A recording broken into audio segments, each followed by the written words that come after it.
Download the AllStar app. Make your picks for UFC fights, challenge your friends, level up and win prizes. Link in description.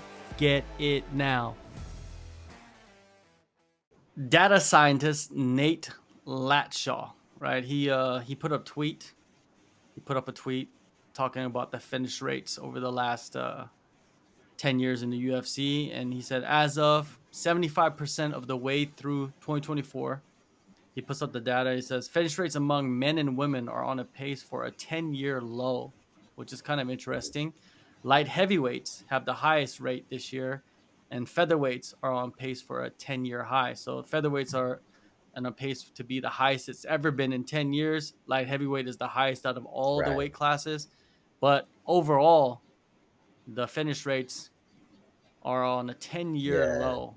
And some people might blame certain things. What do you think it is? What do you think of these numbers? So usually this happens when sports just get more competitive, right? So like when there's more depth, it becomes really, really difficult to have a very clear advantage over someone else. I'm not sure what the numbers look like in boxing, for example, but I know that in like super, super competitive sports, like even judo, for example, and wrestling too, submission grappling, same thing, right? So statistically, I think for ADCC, submission rates, it was only like 40%. So otherwise, they went the distance. And, if you're not a grappling enthusiast, and even if you are a grappling enthusiast, some of those matches were still boring. I don't know what the rate for, in wrestling, I don't know what the rate for like pins or like wins by technical superiority are, but they're not very high either. And so that partly speaks to the level of competitiveness. As you progress in any rule set, and like as you get more depth, so like a bigger population of people doing doing a competitive sport, the margins for victory over time always get a little bit more narrow and more narrow, right? Where it's like, okay, all of a sudden it kind of gets to the point when it gets decided on, okay, who makes less mistakes, or if somebody makes mistakes, how much initiative or how tough do they have to be to overcome that mistake just by a lot of relentlessness. That's kind of the two ways, or two main ways to kind of get yourself to a world champion level. You either have to have such a high volume output, or you have to basically go mistake free. And mistake free is obviously the more energy efficient way to do it. And so that's kind of where we end up in sports, where it's like, okay, let me just get this small advantage over the other person and then I'm going to win. Problem is, it's not very spectator friendly. But, like to a fighter, I kind of get where they're coming from if we're looking at incentives, because if you win, your purse doubles, right? So that's tough to incentivize, to like get more finishes, to make fights more exciting. Obviously, it does a lot for your personal brand, so there is that consideration as well. If you're a fighter, like you want exciting fights, you want finishes. So it's almost like a conflict of interest, as far as you want to win and you want to grow the sport at the same time, if that's one thing you consider, right? So um, very, very difficult discussion. But the finish rates probably go down as one, maybe matchups get better. Two, things just get more competitive, so people take less risks, people work smarter. And when they work smarter, unfortunately, that means they're not getting into these like slugfests that, cost them 5 years of their life, kind of thing. I think it's the evolution of the sport. When you look back at like, let's say 2010 to 2020, or even like 2000 to 2015, there was a lot of fighters in the UFC or in MMA in general that were just, let's quote unquote brawlers, right? Hmm. Guys that were just there to fight tough as hell, and they didn't really have the highest level of skill, but they would go in there and fight. And I think those types of fighters are slowly dwindling Yeah. down. And Right. kids are starting younger and they understand the sport better. Coaches understand you got to look at coaching too. Coaching has elevated in the Yeah. last 15 years to a point where it's like they know how to guide these guys from birth to death of their career, basically, right? They know how to do it. They know, think about it. In 2000, if you were coaching in the year 2000 MMA, let's say you were a head MMA coach, how many MMA coaches do you think there were in the year 2000? Right. That's true. Yeah. Not Not many. many. So like I think like the Diego Sanchez's, like let's give an example of like a Diego Sanchez, that type of fighter. Guy would go in there and just fight, swing hard. Diego Sanchez, one thing he had for him was he had a amazing chin, right? But there was so many other guys that fought exactly the same way, but that didn't have the chin Mm, that Diego Sanchez had. And I right. think those types of fighters are starting to fade out Yeah. because taking damage is not fun and it's not gonna prolong your career. Right. It's not good for you.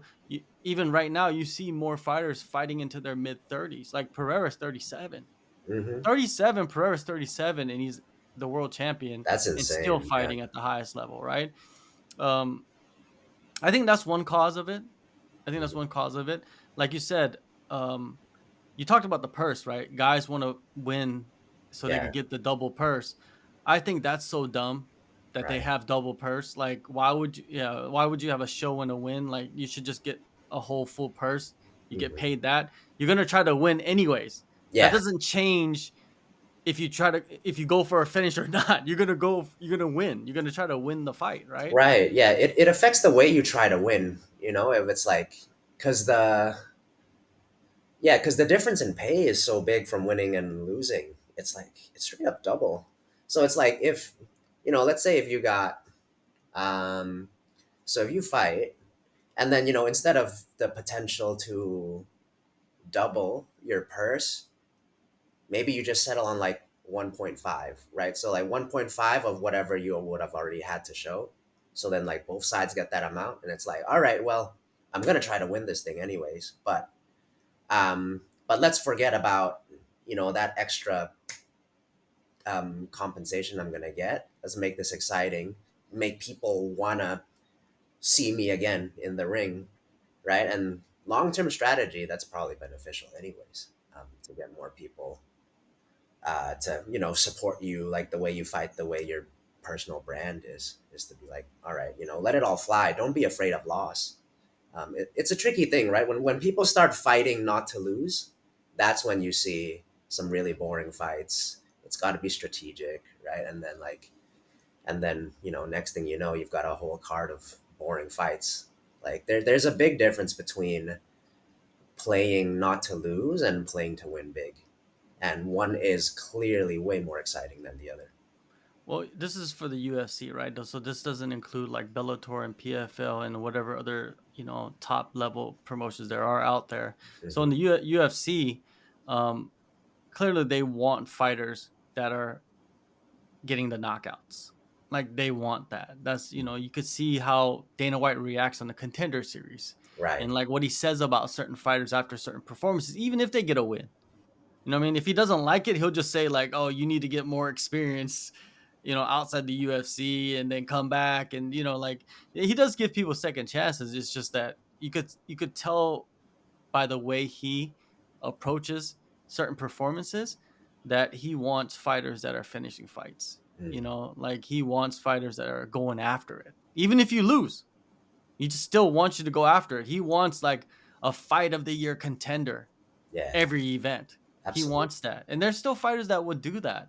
But those fighters are a dying breed, let's say. They're Right. uh, they're they're fighting for other promotions now. They're fighting for like game bred bare knuckle MMA. Like those Hmm. guys go there, you know what I mean? Cuz Yeah. that's like the purest form of fighting. Bare knuckle MMA. Hmm. Come on. Like there's nothing closer to real street fighting as bare knuckle MMA, right? Right. So, if you look at the numbers, man, women's flyweight 18% finish rate. Yeah, that's So brutal. basically, the most boring division Yeah. is the women's flyweight division, Hmm. right? Which is kind of trippy, right? In 2016, they had 100% finish rate, but I wonder Yeah, how many that's fights there were that's pretty crazy. To go from 100% finish rate to 50%, and then like now it hover. This is, yeah, it's, well, aside from the 0% in 2015, this is like the lowest. Um, ever. yeah, Yeah, so it's pretty so like crazy. 100%. I think that's when they. introduced, maybe they introduced the division in 2015, but 2016, 100%. That's pretty wild. I wonder how many fights. We got to go look at that. Someone's got to dissect that better. Look into that a little Yeah. bit more. But 18% in 2024 so far is a Hmm. terrible number for the division, which makes it the least exciting division, by numbers on Absolutely. paper. And women Yeah. overall is only 27% finish rate in 2024. So whenever these guys come Oof. out and say like, "Yeah, I don't even like watching women fight," they kind of have an argument right here because it's only 27% finish rate, right? If you want finishes. Yeah, there are some numbers to back it up that like that they're if you're looking at finish rates and like connecting that to how exciting the fights are, like that's a proper argument to be Yeah, made. so like if they want that, they want action, right? And I was listening to the Joe Rogan podcast with Israel Adesanya, and Joe and Adesanya were talking about UFC 306, the Noche card, the fight between Sean O'Malley and Marab. And he Mhm. said that Herb told him, or Herb alluded. So this is the quote from the podcast. Herb was alluded to they want more action. But who's they, right? First of all, Mhm. I don't know if he's Yeah. getting pressure from someone to have more action, but one of the things that Herb said was, I think he was alluding to some specific officials and executive. He's like, if they want it to look different, I wish they would tell me. He said it in an interview when he was being criticized for trying to get people to work and trying to stand people up. So like Herb is uh, very vocal during fights, right? He's like, you guys need to work, you know what I mean? And he's made a lot of mistakes throughout the years as well, but still, he's one of the best mhm. referees out there, right? He's always Yeah, in the big fights. for sure. Um, yeah, it's interesting. Like, I wonder if there are officials like or executives like maybe the UFC executives or the parent company Endeavor's executives going to the commission and saying like, hey, you guys need to fix the rules to make it more exciting. But this is nothing new in Mhm. sports, man. Like, they've changed the rules, I think, in officiating for like the NBA to where now like the NBA is like a shooters league. But if you looked at the NBA back in the 80s and 90s, people were fighting basically on the basketball court. People were getting elbowed, Mm. tripped, all kinds of stuff. It was dangerous. That's right. It used to be way more Yeah. physical, So wasn't it? like Yeah. it's nothing new in regular sports, but this is not regular sports, right? This is fighting, Right. right? People are getting hurt. Yeah. And if you're standing people up early, that means you're not allowing people to like work positions on the ground, which maybe they are a ground fighter and they could go in there and get a submission on somebody, but they didn't need time to do it. If you don't allow them to do that, Right. then you're pretty much chopping the legs off of a whole group of fighters that Yeah. should be able to get finishes, but you're not allowing them to. Right. Right. Yeah, incentivizing people to take risks, like however you want to do that within the rule set or the officiating. Um, like obviously, I haven't thought about it as much from the referee standpoint, but there's, I'm sure there's got to be some ways to incentivize like taking more risks, because then that makes for the more exciting fights.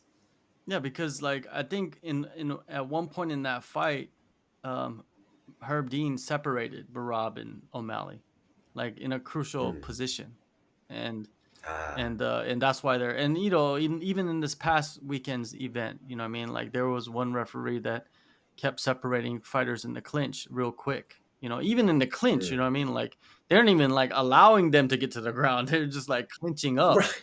And then there was a fight Yeah, with Mario Batista where he was kind of like pushing Aldo against the fence and kind of like that's pushing for right. takedowns. Couldn't get the takedowns, but he had him held there for long periods, kind of controlling Aldo without much damage Yeah. being done, but still controlling him. Right. And people are complaining about that, and the fans don't like that. Hmm. So should the officials listen to the fans and say like, "Hey, let's separate these guys"? But then it's not MMA. Yeah, it's like if that kind of gives you, it almost like kind of gives you wiggle room for error, like immunity. If the ref, just resets it after, let's say, oh, you've got 10 to 15 seconds to work on the wall or whatever, and then if you can't bring him down from there, we're getting back to the center or whatever, right? Like that's kind of a weird thing to think about. It happens sometimes in other sports where where I think in a lot of the grappling sports where like standing up is a big thing internationally. It's all right. Most of the fight takes place standing up, But then as soon as somebody goes down, you've basically got like 5, 10, maybe 15 seconds to work and like do something and improve your position or improve your score. And if you're unable to do that, the referee just blows the whistle and resets. But it does make those sports feel like, oh, this isn't very realistic, because now the bottom person just has to stall, right, for like 5, 10, 15 seconds. They're not actively playing defense, not in the not in the sense of like, all right, I got to get back up on my own merit, right? Like, so it incentivizing for excitement by trying to lessen the amount of time that you spend in a boring position sometimes pushes the sport in a way that doesn't really become realistic anymore, right? So like all of a sudden, if that's the case and the referee starts resetting clinches and like too much time spent on the wall, then what's going to happen is you're going to end up getting spectators that are like, oh, if this fight actually happened in the street and like he was pinned up against the wall, ain't no ref like who's gonna save him from that exchange. So like, you're always gonna get criticism on either side of that. I think that's a tricky thing for the sport to navigate.